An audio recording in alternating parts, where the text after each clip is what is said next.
والسماء والطارق وما أدراك ما الطارق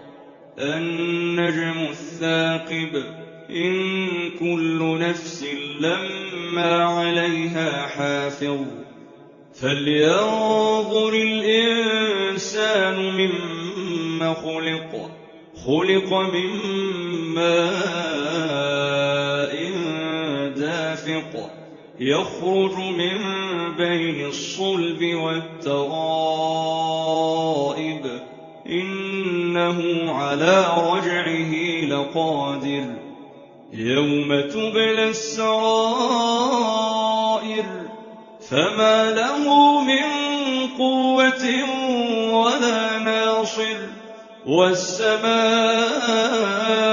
ذات الرجع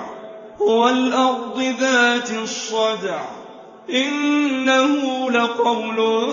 فصل وما هو بالهزل إنهم يكيدون كيدا وأكيد كيدا فمهل الكافرين أمهلهم رويدا.